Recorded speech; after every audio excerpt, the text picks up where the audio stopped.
सोचिए, एक आम सा रेलवे स्टेशन, शाम का वक्त, चारों तरफ भीड़ भाड़, और एक आदमी ट्रॉली बैग लिए खड़ा है। उसके अंदर क्या हो सकता है?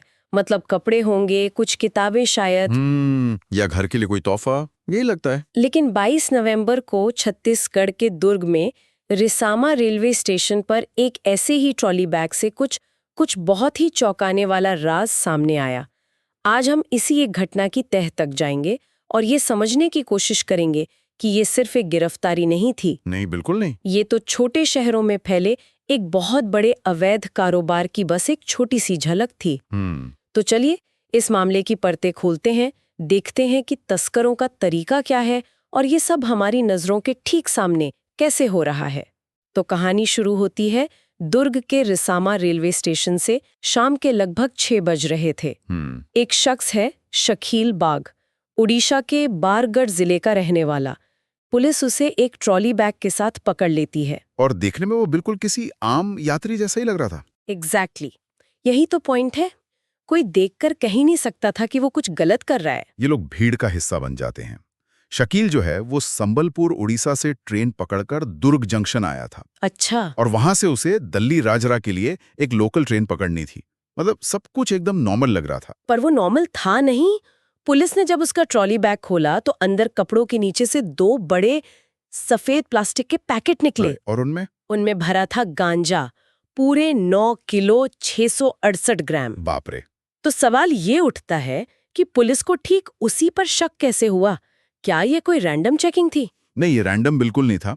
हमारे पास जो जानकारी है उसके हिसाब से ये एक पूरी तरह से प्लान किया हुआ ऑपरेशन था। मतलब पुलिस को दोपहर में ही करीब 2:10 पर एक मुखबिर से पक्की सूचना मिल गई थी। अच्छा, तो उनके पास पहले से टिप थी? हाँ, एक पक्की टिप कि इस हुलिये का एक शख्स इस रूट पर गांजे की एक बड़ी खेप लेके जा रहा है। तो उसका इंतजार कर रहे थे। बिल्कुल।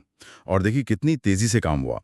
सूचना मिलने से लेकर गिरफ्तारी तक सिर्फ 4 घंटे के अंदर उन्होंने इस पूरे ऑपरेशन को अंजाम दे दिया। ये तो लोकल पुलिस के नेटवर्क की काफी तारीफ करनी होगी। ये उनके खबरी नेटवर्क की ताकत और उनकी फुर्ती दोनों को दिखाता है। ये कोई तुक्का नहीं था, एक सटीक निशाना था। और तलाशी के वक्त भी पुलिस ने जो किया वो काफी दिलचस्प है। गांजा तो मिला ही 9.668 किलो, साथ में एक रियलमी का फोन और सिर्फ 1350 रुपए कैश। कैश तो बहुत कम है। हाँ, लेकिन मुझे जिस बात ने चौंकाया वो ये थी कि पुलिस ने अपनी रिपोर्ट में हर चीज का वजन अलग से लिखा। जैसे उन्होंने लिखा कि खाली ट्रॉली बैग का वजन 2.997 किलो है और जिन प्लास्टिक बैग्स में गांजा था उनका वजन 40 ग्राम। इतनी डिटेलिंग क्यों? ये कानूनी प्रक्रिया का एक बहुत जरूरी हिस्सा है। जब मामला कोर्ट में जाता है ना, तो हर सबूत पत्थर की तरह पक्का होना चाहिए। अच्छा। कोई भी लूप होल नहीं छोड़ना चाहती थी। और इस पूरी जब्ती की कीमत कितनी बताई गई? बाजार में इसकी कीमत लगभग 5,06,000 रुपए आकी गई। 5 लाख रुपए। और यहीं पर कहानी में सबसे हैरान करने वाला मोड़ आता है। कौन सा?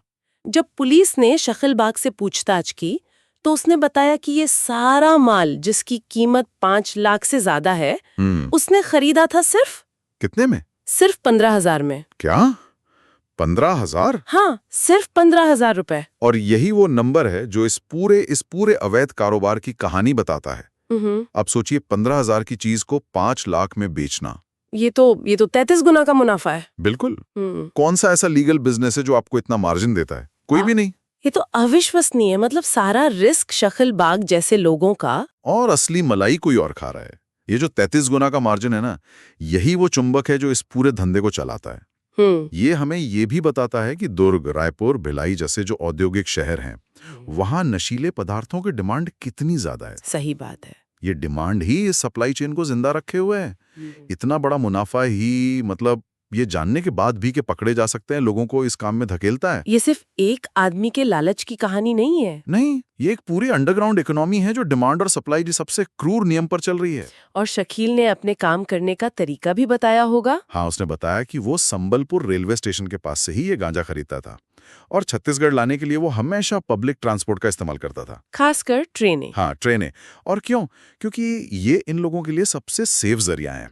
एयरपोर्ट जैसी कोई सख्त स्कैनिंग तो होती नहीं है। और हजारों की भीड़ में किसी एक पर नजर रखना भी नामुमकिन है। एग्जैक्टली। और अगर आप एक आम यात्री की तरह दिख रहे हैं तो कोई आप पर शक क्यों करेगा? शकील बस भीड़ में खो जाता था। और वो ये काम कई महीनों से कर रहा था, मतलब ये कोई पहली बार नहीं था। नहीं, उसका नेटवर्क रायपुर, दुर्ग, भिलाई तक फैला था। वो इस रूट और इस तरीके का एक तरह से माहिर खिलाड़ी बन चुका था। इस पैटर्न को, इस तरीके को कोई खास नाम दिया जाता है? हाँ, एक्सपर्ट्स इसे माइक्रो नेटवर्क ड्रग ट्रैफिकिंग कहते हैं। माइक्रो नेटवर्क, ये क्या होता है? नाम थोड़ा भारी लगता है, पर इसका मतलब बहुत सीधा है। ये तस्करी का वो तरीका है जहां कोई बड़ा गैंग या सिंडिकेट काम नहीं करता। मतलब कोई एक माफिया डॉन नहीं है? नहीं, यहाँ छोटे छोटे कई लोग अपनी अपनी भूमिका निभा रहे हैं। आप इसे ड्रग्स की दुनिया का गिग इकोनॉमी मॉडल समझ सकती हैं। अच्छा, जैसे फ्रीलांसर्स होते हैं। बिल्कुल। शकील बाग जैसे लोग एक तरह से फ्रीलांस तस्कर हैं। उन्हें बस एक जगह से माल उठाकर दूसरी जगह पहुंचाना होता है। उनका कोई गैंग वाला टैटू या कोई कोड वर्ड वैसा कुछ नहीं? कुछ नहीं, वो एक साधारण ट्रॉली बैग इस्तेमाल करते हैं, आम कपड़े पहनते हैं, लोकल ट्रेनों में सफर करते हैं, और इसीलिए इन्हें पकड़ना बहुत मुश्किल होता है। क्योंकि वो किसी बड़े नेटवर्क से जुड़े हुए नहीं लगते। हाँ, अगर एक पकड़ा भी गया तो नेटवर्क की असली जड़ तक पहुंचना लगभग नामुमकिन हो जाता है। ये तरीका तो बहुत ही चालाक है। तो जब शकील बाग पकड़ा गया, उस पे कानूनी कार्रवाई क्या हुई? ये कितना गंभीर अपराध है?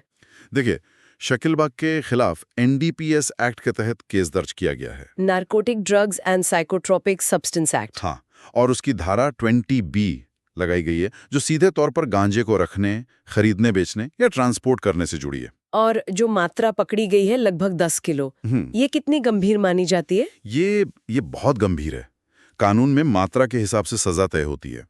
कम मात्रा को शायद पर्सनल कंजम्पशन मान लिया जाए, लेकिन 9.668 किलो कमर्शियल क्वांटिटी के बहुत करीब है। और उसके लिए सजा? इसमें 10 साल तक की जेल और 1 लाख रुपए तक का जुर्माना हो सकता है। तो ये कोई छोटा मोटा अपराध नहीं है, इसके नतीजे बहुत संगीन हैं। लेकिन ये पूरा मामला एक बहुत बड़ा सवाल भी खड़ा करता है। क्या? रेलवे की सुरक्षा पर। अगर ये शख्स महीनों से ये काम कर रहा था और जैसा आपने कहा ट्रेनें तस्करों के लिए इतनी सुरक्षित हैं, तो हमारी रेलवे की सुरक्षा व्यवस्था में क्या कोई बड़ी कमी है? ये सिर्फ कमी नहीं, ये बहुत बड़ी चूक की तरफ इशारा करता है। तस्कर ट्रेनें क्यों चुनते हैं? वजह साफ है। 1, एयरपोर्ट जैसी स्कैनिंग नहीं है। 2, भीड़ बहुत ज्यादा है। और 3, खासकर लोकल ट्रेनों में तो सुरक्षा लगभग ना के बराबर होती है। हमारे सूत्रों ने तो ये तक कहा कि GRP यानी गवर्नमेंट रेलवे पुलिस और RPF यानी रेलवे प्रोटेक्शन फोर्स, दोनों को इस तस्करी की कोई भनक तक नहीं थी। और यही बात तो और भी ज्यादा चिंताजनक है। क्यों? क्योंकि इससे पता चलता है कि इन दोनों एजेंसियों के बीच शायद तालमेल की कमी है। GRP का काम प्लेटफॉर्म और ट्रेनों के अंदर है, RPF का काम रेलवे की संपत्ति की सुरक्षा है। और इस चक्कर में इस अधिकार क्षेत्र के बंटवारे के बीच ऐसी गतिविधियां नजर से चूक जाती हैं। ऐसा लग रहा है कि रेलवे स्टेशन सिर्फ यात्रा का जरिया नहीं रहे, बल्कि तस्करी के लिए एक सुरक्षित ट्रांजिट पॉइंट बन गए हैं। बिल्कुल, एक शहर से दूसरे शहर तक अवैध सामान पहुंचाने के हाईवे बन चुके हैं। पर एक सवाल आता है, अगर समस्या इतनी बड़ी है तो हम रेलवे स्टेशनों पर एयरपोर्ट जैसी स्कैनिंग मशीनें क्यों नहीं लगा देते? ये सुनने में बहुत आसान लगता है, पर करने में उतना ही मुश्किल है। भारतीय रेलवे दुनिया का सबसे बड़ा नेटवर्क है। करोड़ों लोग रोज सफर करते हैं। हर स्टेशन के हर गेट पर हर एक बैग को स्कैन करने के लिए जो इंफ्रास्ट्रक्चर और मैन पावर चाहिए, वो बहुत ज्यादा है। इससे ट्रेनों में देरी होगी, स्टेशनों पर भीड़ बेकाबू हो जाएगी। हाँ, ये एक बहुत बड़ी लॉजिस्टिकल चुनौती है और तस्कर इसी कमजोरी का फायदा उठाते हैं। तो अगर हम इस पूरी तस्वीर को जोड़कर देखें तो इस एक गिरफ्तारी के क्या मायने हैं? ये सिर्फ एक शख्स की कहानी तो नहीं है। नहीं, बिल्कुल नहीं। ये गिरफ्तारी असल में कई परतों को खोलती है। पहली, ये ओडिशा से छत्तीसगढ़ तक फैले एक छिपे हुए, एक अंडरग्राउंड इंटरस्टेट तस्करी कॉरिडोर को उजागर करती है। एक ऐसा रास्ता जो महीनों से इस्तेमाल हो रहा था और शायद सालों से। दूसरी बात ये दिखाती है कि हमारे रेलवे स्टेशनों का इस्तेमाल कैसे हो रहा है। बड़े जंक्शन से छोटे स्टेशन तक का सफर, ये पूरा नेटवर्क रेलवे के इर्द गिर्द ही बुना गया है। और तीसरी और सबसे अहम बात, ये तस्करी के बदलते चेहरे को सामने लाती है। आज का तस्कर वो नहीं है जो हम फिल्मों में देखते हैं। आज का तस्कर लो प्रोफाइल रहता है। कोई गैंग की पहचान नहीं, रोजमर्रा के सामान का इस्तेमाल। और भीड़ में ऐसे घुल मिल जाना कि आप और मैं उसे पहचान भी नहीं सकते। ये तो कानून लागू करने वाली एजेंसियों के लिए एक बहुत बड़ी चुनौती है। आप किसी ऐसे दुश्मन से कैसे लड़ेंगे जो दिखाई ही ना दे? सही कहा। और इसीलिए ये केस इस बात पर जोर देता है कि अलग-अलग एजेंसियों के बीच बेहतर तालमेल कितना जरूरी है। स्थानीय पुलिस, जीआरपी, आरपीएफ, नारकोटिक्स विभाग, सबको मिलकर काम करना होगा। अगर इनके बीच खुफिया जानकारी का लेन देन बेहतर होता तो शायद इस नेटवर्क का पर्दाफाश बहुत पहले हो जाता। ये एक गिरफ्तारी पूरे सिस्टम के लिए एक वेकअप कॉल है। एक साधारण सा दिखने वाला ट्रॉली बैग, एक आम ट्रेन का सफर और उसके पीछे छिपा मुनाफे और अपराध का एक पूरा का पूरा बाजार। दुर्ग का ये मामला हमें यही दिखाता है कि हमारी रोजमर्रा की दुनिया के पीछे एक कितनी गहरी और जटिल आपराधिक दुनिया चल रही है। बिल्कुल। हम सब स्टेशनों से गुजरते हैं, लेकिन शायद ही कभी सोचते हैं कि हमारे बगल से गुजर रहे किसी ट्रॉली बैग में क्या हो सकता है। और जाते जाते एक विचार छोड़ जाते हैं। ये गिरफ्तारी एक खबरी की सूचना पर हुई, जो पुलिस के लिए एक बड़ी सफलता है। ये उनके नेटवर्क की ताकत को दिखाता है। हाँ, ये तो है। लेकिन ये हमें ये सोचने पर भी मजबूर करती है कि ऐसे कितने ही और शकील बाग हैं जो हर दिन अपना सफर पूरा कर रहे हैं बिना पकड़े गए। ये एक डरावना विचार है। एक सफल ऑपरेशन हमें उस समस्या के पैमाने के बारे में क्या बताता है जो अभी भी हमारी नजरों से ओझल है। जिसे हमने पकड़ा है वो शायद उन 100 में से एक हो जो उस दिन कामयाब हो गए। ये सफलता जितनी राहत देती है, उतनी ही बेचैन भी